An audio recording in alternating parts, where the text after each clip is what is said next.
بسم اللہ الرحمن الرحیم۔ السلام علیکم۔ درویش ٹی وی کے معزز خواتین و حضرات، لال شہباز قلندر کے نام سے شہرت پانے والی بزرگ ہستی کے والد نے ان کا نام سید عثمان رکھا، مگر بعد میں انہوں نے لال شہباز قلندر کے نام سے دنیا میں شہرت پائی۔ آپ کی ولادت آذربائیجان کے گاؤں مروند میں ہوئی۔ آپ کا سلسلہ نسب حضرت امام جعفر صادق رضی اللہ تعالیٰ عنہ سے جا ملتا ہے۔ اس طرح ہندوستان میں حضرت خواجہ غریب نواز معین الدین چشتی اجمیری کی وجہ سے اجمیر کو شناخت حاصل ہوئی ہے۔ اسی طرح سندھ میں سیون شریف کو حضرت لال شہباز قلندر کی وجہ سے غیر معمولی عظمت حاصل ہے۔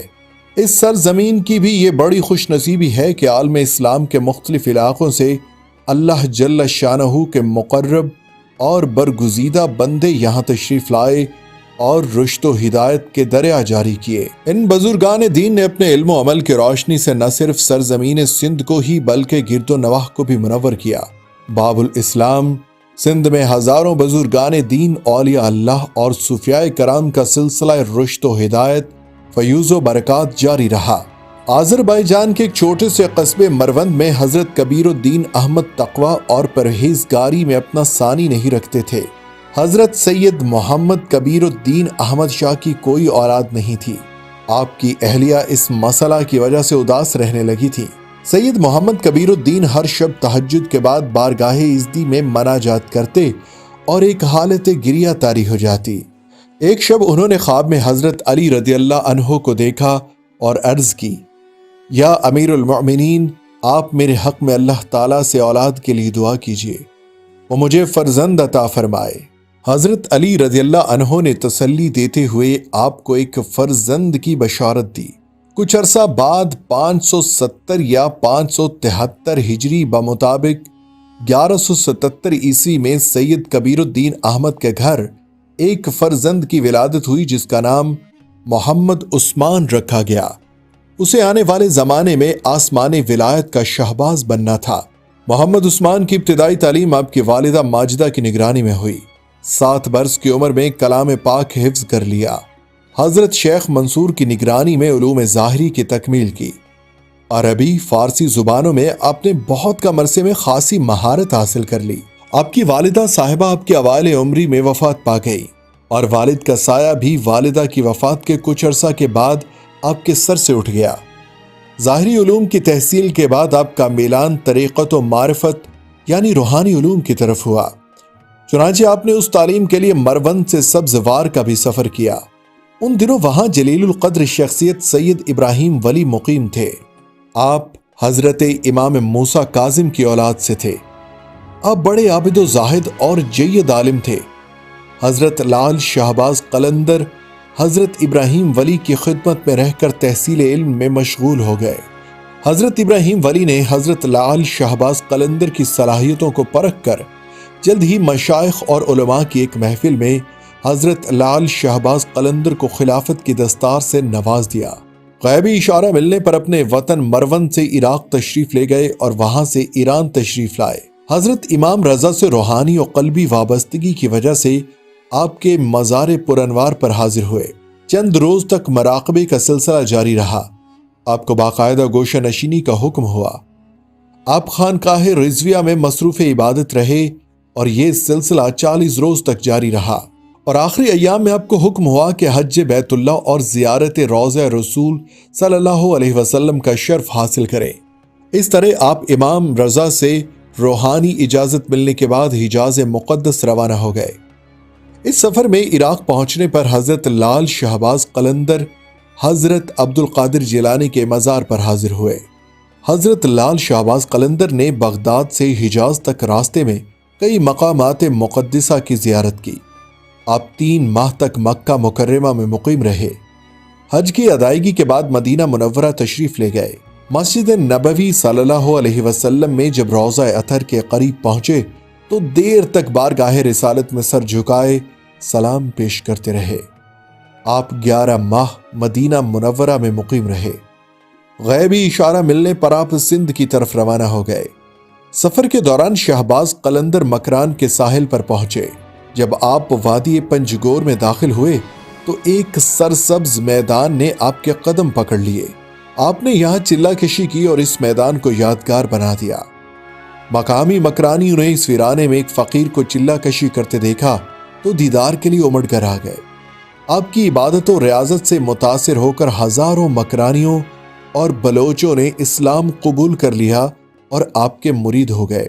یہاں ایک عرصہ قیام کرنے کے بعد آپ اس دشت کو دشت شہباز بنا کر آگے بڑھ گئے۔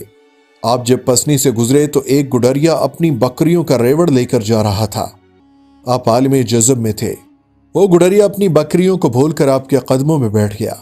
آپ نے چند دن کے ساتھ میں اسے اپنے رنگ میں ایسا رنگا کہ وہ آپ کے جانے کے بعد وہ گڈریا لال کے لقب سے مشہور ہو گیا۔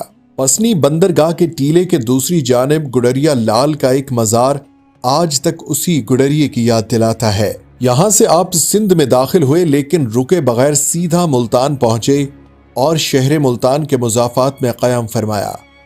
آپ کی شخصیت سے متاثر ہو کر ملتان اور گرد و نواح کے لوگ آپ کے پاس آنے لگے۔ ہر وقت لوگوں کا ایک ہجوم رہنے لگا۔ یہ لوگ طرح طرح کے مسائل لے کر آپ کے پاس آتے۔ حضرت شہباز قلندر کی دعاؤں سے بے شمار مریضوں کو شفا ملی۔ لاتعداد دکھیاروں کے دکھ دور ہوئے۔ ان خوش نصیب لوگوں کی زبانی قلندر شہباز کی کرامات کا شہرہ بھی دور دور تک ہونے لگا۔ ملتان کے قاضی علامہ قطب الدین کاشانی کی سماعت بھی ان قصوں سے آشنا ہوئی۔ علامہ قطب الدین کاشانی ایک عالم فاضل شخص تھے لیکن صوفیت اور درویشی پر یقین نہیں رکھتے تھے۔ انہوں نے آپ کے خلاف فتویٰ جاری کر دیا۔ حضرت لال شہباز قلندر کے کسی عقیدت مند نے قاضی کا یہ فتویٰ آپ تک بھی پہنچا دیا۔ آپ چند خدمتگاروں کے ساتھ ملتان کی طرف روانہ ہو گئے۔ حضرت بہاؤالدین ذکریہ کی روحانی ولایت سے اس وقت ملتان جلوہ افروز ہو رہا تھا۔ ہر روز مجلس ارشاد کا انعقاد ہوتا۔ ہزاروں طالبان حق قصب فیض کے لیے حاضر ہوتے۔ آپ مسند ارشاد پر جلوہ افروز تھے کہ کسی نے اطلاع دی حضرت عثمان مروندی قلندر نام کے کوئی بزرگ علامہ قطب الدین کاشانی سے مناظرے کے لیے تشریف لا رہے ہیں۔ آپ نے کہا جاؤ اور قلندر کو نرمی سے سمجھا بجھا کر میرے پاس لے آؤ۔ حضرت لال شہباز قلندر بھی ملتان کے دروازے پر پہنچے تھے کہ بہاؤالدین ذکریہ ملتانی کے مریدین آپ کے استقبال کے لیے پہنچ گئے۔ اب آپ کے قدم قاضی کی عدالت کی بجائے حضرت بہاؤالدین ذکریہ کی خانقاہ کی جانب تھے۔ حضرت بہاؤالدین ذکریہ سے پہلی ہی ملاقات دوستی میں تبدیل ہو گئی۔ حضرت لال شہباز قلندر ایسی صحبتوں کے متلاشی تھے۔ خانقاہ میں بیٹھے تو اٹھنا بھول گئے۔ دن رات صحبتیں رہنے لگی۔ اسی خانقاہ میں آپ کی ملاقات حضرت فرید الدین گنج شکر اور حضرت سرخ بخاری سے ہوئی۔ اس زمانے میں خطہ پنجاب اور سندھ میں قرامطہ فرقے کا بہت زیادہ اثر تھا۔ ان کے عقائد بنیادی اسلامی تعلیمات کے منافی تھے۔ خطہ پنجاب میں کئی علاقے ایسے تھے جہاں ابھی تک اسلام کی روشنی نہیں پہنچی تھی۔ ان حالات کے پیش نظر حضرت بہاؤالدین ذکریہ نے رشد و ہدایت اور اسلام کی تبلیغ کا ایک عملی منصوبہ تیار کیا۔ ایک طرف اپنے مریدوں کو مختلف تبلیغی دوروں پر روانہ کیا تو دوسری جانب حضرت لال شہباز قلندر، حضرت فرید الدین گنج شکر اور سید جلال سرخ بخاری کے ہمراہ تبلیغی دوروں پر روانہ ہوئے۔ یہ چاروں بزرگ کافی عرصہ ایک ساتھ رہے۔ بعد میں یہ چاروں بزرگ چار یار کے نام سے بھی مشہور ہوئے۔ حضرت لال شہباز قلندر کی شخصیت میں ایک خاص کشش تھی جس کی وجہ سے لوگ آپ سے بہت متاثر ہوتے تھے۔ آپ ان تبلیغی دوروں میں جہاں بھی گئے آپ سے بے پناہ کرامات بھی ظاہر ہوئی جن سے عوام الناس میں آپ کو بے حد مقبولیت حاصل ہوئی۔ ان اولیاء اللہ کی تبلیغی کوششوں نے لوگوں کو بہت سکون اور اعتماد عطا کیا اور لوگ کثرت سے اسلام قبول کرتے چلے گئے۔ ہندوستان کے مختلف شہروں کی حضرت لال شہباز قلندر سیاحت کرتے ہوئے جوناگڑھ تشریف لائے۔ ان دنوں یہاں کے لوگ ایک عجیب مصیبت میں گرفتار تھے۔ دن کی ایک خاص گھڑی میں ایک زنبیل اور ڈنڈا نظر آتا تھا۔ اسے کون پکڑے ہوئے ہے کچھ نظر نہ آتا تھا، بس ایک آواز آتی تھی جسے جو کچھ دینا ہے اس زنبیل میں ڈال دے۔ لوگوں میں یہ بات مشہور ہو گئی کہ اگر کوئی زنبیل میں کچھ نہیں ڈالے گا تو نقصان اٹھائے گا، اس لیے لوگ خوف زدہ ہو کر کچھ نہ کچھ اس زنبیل میں ڈال دیا کرتے تھے۔ یہ زنبیل کہنے کو ایک چھوٹا سا کاسا تھا لیکن اس میں بہت سارا سامان سما جاتا تھا۔ لوگ اس زنبیل سے متاثر تو تھے لیکن روز روز کی طلب سے تنگ آ چکے تھے۔ انہوں نے بہت سے بزرگوں سے رابطہ کیا لیکن کوئی بھی اس زنبیل اور ڈنڈے کو نظر آنے سے نہ روک سکا۔ یہ قصہ چل ہی رہا تھا کہ حضرت لال شہباز قلندر شہر سے باہر آ کر مقیم ہوئے۔ آپ کی شہرت سن کر ایک درویش آپ کی خدمت میں حاضر ہوا۔ اس درویش نے پورا واقعہ آپ کے گوش گزار کرتے ہوئے اپنی بے بسی ظاہر کی۔ وہ درویش آپ کو اس محلے میں لے گیا جہاں وہ زنبیل ظاہر ہوتی تھی۔ کھیل شروع ہو چکا تھا۔ زنبیل اور ڈنڈا ہر دروازے پر ہوا میں اڑتا ہوا پہنچ رہا تھا اور لوگ اپنی نظریں اس میں ڈال رہے تھے۔ قلندر شہباز نے اپنا دست مبارک بڑھایا۔ زنبیل اور ڈنڈا دونوں آپ کے ہاتھ میں آ گئے۔ لوگ دم بخود کھڑے تماشا دیکھ رہے تھے۔ حضرت شہباز قلندر نے ڈنڈا اپنے پاس رکھا اور زنبیل اس درویش کے حوالے کرتے ہوئے فرمایا، زنبیل تم رکھ لو، آج سے تم زنبیل شاہ ہو۔ جو بھی تمہاری زنبیل سے کھائے گا فیض یاب ہوگا۔ جوناگڑھ میں آج بھی زنبیل شاہ کا مزار موجود ہے۔ دوران سیاحت آپ گرنار اور گجرات بھی تشریف لے گئے اور لوگوں کو توحید اور حقانیت کا درس دیا۔ جس زمانے میں آپ گرنار میں مقیم تھے، آپ کے گرد حاجت مندوں کا ہجوم رہتا تھا۔ یہ زمانے بھر کے ستائے ہوئے بیمار اور مفلس انسان تھے جنہیں قلندر کے تسکین آمیز کلمات جینے کا حوصلہ دیتے تھے۔ آپ دکھی لوگوں کے آنسو پوچھتے، انہیں تسلی دیتے، غمخواری فرماتے۔ ایک روایت یہ ہے کہ اسی سیاحت کے دوران میں آپ نے حضرت بو علی شاہ قلندر سے بھی ملاقات کی اور یہ بھی کہا جاتا ہے کہ حضرت بو علی شاہ قلندر ہی نے آپ کو مشورہ دیا تھا کہ آپ سندھ میں سیوستان سہون میں سکونت اختیار فرمائیں۔ ملتان کے لوگوں کی خواہش تھی کہ آپ واپس جا کر ملتان میں ہی قیام کریں، لیکن آپ نے سہون جانے کا ارادہ ظاہر کیا اور سندھ کا رخ کیا۔ حضرت لال شہباز قلندر 649 ہجری میں سندھ تشریف لائے۔ سہون میں اس وقت ہندو راجہ جیسر جی، جو عرف عام میں راجہ چوپٹ کہلاتا تھا، کی حکومت تھی۔ راجہ چوپٹ ایک عیاش طبع آدمی تھا۔ راجہ رعایا کے حال سے بے خبر رہتا۔ لا قانونیت اور ظلم و تشدد ہر طرف عام تھا۔ کسی کی کوئی فریاد نہیں سنی جاتی تھی۔ اسی وقت کا یہ مقولہ بھی مشہور ہے، اندھیر نگری چوپٹ راج۔ لوگوں کو بے بس اور لاچار دیکھ کر ایک مجذوب جس کا نام سکندر بودلا تھا، وہ اکثر ایک نعرہ مستانہ لگایا کرتا تھا، میرا مرشد آنے والا ہے، ظلم کا زوال ہونے والا ہے۔ سکندر بودلا سیوستان کی پہاڑیوں میں عبادت و ریاضت کرتے تھے۔ ایک رات بزرگ نے خواب میں آواز غیبی سنی کہ ایک مرد قلندر آ رہا ہے جو ظلمت کو نور میں تبدیل کر دے گا۔ پھر ان بزرگ کی زبان پر یہ ورد رہتا کہ میرا مرشد سائیں آ رہا ہے۔ اس نعرے کو سن کر شہر کے لوگوں کے دلوں سے دعا اٹھتی کہ خدا کرے ہمارا نجات دہندہ جلد آئے اور ہمیں راجہ کے ظلم سے بچائے۔ مجذوب کی آواز میں ایسی کڑک تھی کہ راجہ کے قلعے کی دیوار کو چیرتی ہوئی اندر آ جاتی تھی۔ رات کے اندھیرے اور سناٹے میں یہ پرسوز آواز اہل قلعہ کی نیندیں اڑا دیتی تھی۔ شروع میں تو راجہ اور قلعہ کے لوگوں نے نعروں کو سن کر نظر انداز کر دیا۔ جب نعروں میں شدت آ گئی تو وہ بھی بوکھلا اٹھے۔ ان فلک شگاف نعروں نے نہ جانے کیوں راجہ جیسر کو نہ صرف مشتعل کر دیا بلکہ خوف زدہ کر دیا تھا۔ بالآخر راجہ کے سپاہی گئے اور اس مجذوب کو گرفتار کر کے راجہ کے پاس لے آئے۔ راجہ کے سامنے بھی سکندر بودلا کی زبان پر یہی الفاظ تھے، میرا مرشد آنے والا ہے، ظلم کا زوال ہونے والا ہے۔ تو راجہ غضبناک ہو گیا اور اس نے سکندر بودلا کو قید کروا دیا، لیکن قید خانے میں بھی اس کے فلک شگاف نعرے بند نہ ہوئے۔ راجہ رات بھر اذیت کی آگ میں جلتا رہا۔ صبح ہوئی تو اس نے وزیروں کو طلب کیا۔ وزیروں نے کہا کہ اس شخص کی کھال ادھیڑی جائے، خود ہی دماغ ٹھکانے آ جائے گا۔ راجہ نے اجازت دے دی۔ سکندر بودلا پر تازیانوں کی بارش کر دی گئی، لیکن وہ یہی کہتے رہے، میرا مرشد آنے والا ہے۔ سکندر بودلا پر وحشیانہ تشدد جاری رہا۔ تقریباً روزانہ ان پر تازیانوں کی بارش کی جاتی تھی، لیکن آپ کے ہونٹوں پر ایک ہی نعرہ جاری رہتا تھا۔ سندھ کا علاقہ حضرت شہباز قلندر کے لیے انجان تھا۔ آپ یہاں کی زبان اور ثقافت سے واقف نہیں تھے۔ اس کے باوجود آپ سرزمین سندھ کی طرف تشریف لے آئے۔ حالات کا مشاہدہ کر کے آپ نے کسی ایک جگہ مستقل سکونت اختیار کرنے کا ارادہ ترک کر کے پہلے ارد گرد علاقوں میں تبلیغی دوروں کا آغاز کیا۔ آپ نے ٹھٹھے کے قریب آرائی کے مقام پر ایک بزرگ پیر پیٹ سے ملاقات کی۔ یہ بزرگ ایک پہاڑی کے غار میں مصروف عبادت رہتے تھے۔ حضرت لال شہباز قلندر نے اسی غار میں آپ سے ملاقات کی اور کامرانی کی دعائیں لے کر رخصت ہوئے۔ آپ نے سندھ کے ایک گاؤں ریحان میں بھی کچھ دن قیام فرمایا تھا۔ بعد میں یہی گاؤں حضرت رکن الدین ملتانی کی نسبت سے رکن پور کہلایا۔ جب حضرت لال شہباز قلندر اس گاؤں میں تشریف لے گئے تو اس کی زمین بنجر تھی۔ پھر اللہ تعالیٰ نے آپ کی برکت سے اس زمین کی سرشت بدل ڈالی، علاقہ آباد ہو گیا۔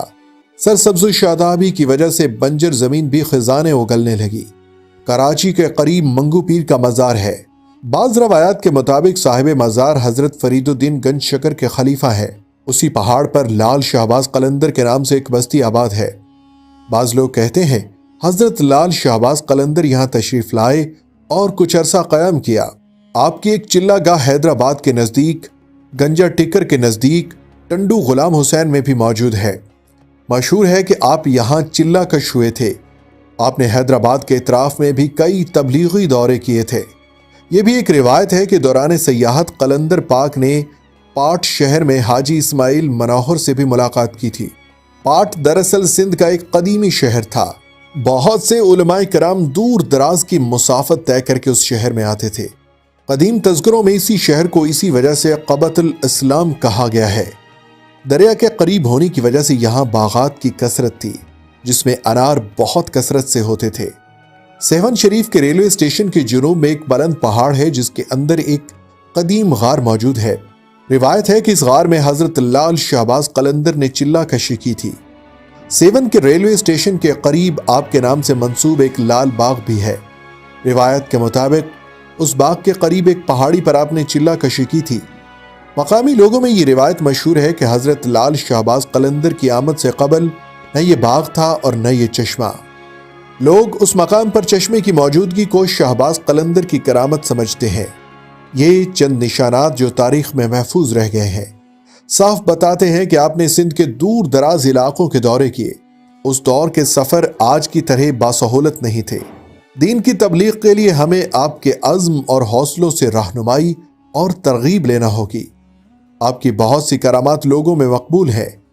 روایات ہیں کہ جب کبھی آپ کے پاس کوئی لا علاج مریض آتا تو آپ اس پر گہری نظر ڈالتے اور فرماتے، اے بیماری میں تمہیں اللہ کا واسطہ دیتا ہوں کہ تو اسے چھوڑ دے۔ لال شہباز قلندر کا یہ جملہ مریض میں تندرستی کے آثار پیدا کر دیتا۔ اس کے علاوہ بعض اوقات پانی پر دم کر کے مریض کو دیتے اور فرماتے، یہ پانی بیمار کو پلاؤ۔ آپ کی ہدایات پر عمل کر کے بیمار صحت یاب ہو جاتے تھے۔ ایک مرتبہ سندھ اور اس کے قرب و جوار میں اتنا شدید قحط پڑا کہ مخلوق خدا سخت پریشان ہوئی۔ اس قحط سے نجات حاصل کرنے کے لیے لوگوں نے قلندر سے عرض کی کہ آپ اللہ تعالیٰ کے حضور دعا کریں کہ ہمیں اس قحط سے نجات دے دے۔ حضرت لال شہباز قلندر نے بارگاہ ایزدی میں دعا کی۔ ابھی دعا میں مصروفی تھے کہ بارش شروع ہو گئی اور اتنی شدید بارش ہوئی کہ تمام خشک کھیت پانی سے بھر گئے، ندی نالے پر ہو گئے اور مخلوق خدا نے سکون کا سانس لیا۔ وادی مہران سندھ کے مختلف علاقوں کو فیض یاب کرنے کے بعد حضرت شہباز قلندر سیوستان یعنی سیون میں مقیم ہوئے، جہاں آپ کو بڑی پذیرائی حاصل ہوئی اور آپ کے حسن اخلاق کی بہت دور دور تک شہرت ہو گئی۔ لال شہباز قلندر اور ان کے ساتھیوں نے جس میدان میں پڑاؤ ڈالا تھا اس کے قریب ایک بستی میں شراب و شباب کی خرید و فروخت ہوتی تھی۔ درویش کے پڑاؤ کی وجہ سے اس بستی کے مکینوں نے خوف محسوس کیا اور راجہ کے پاس جا کر ان کی شکایت کی۔ ان لوگوں کی دروغ گوئی سن کر راجہ غصے سے تل ملا اٹھا۔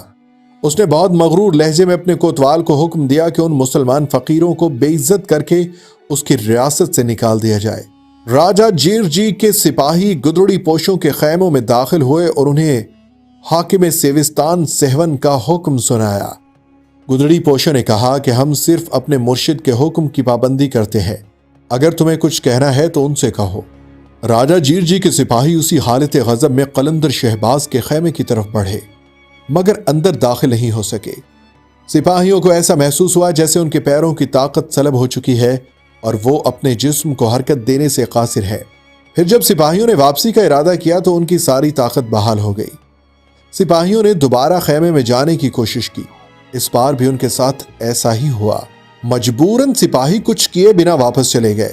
راجہ جیر جی اپنے سپاہیوں کی مجبوریوں کا قصہ سن کر چراغ پا ہو گیا۔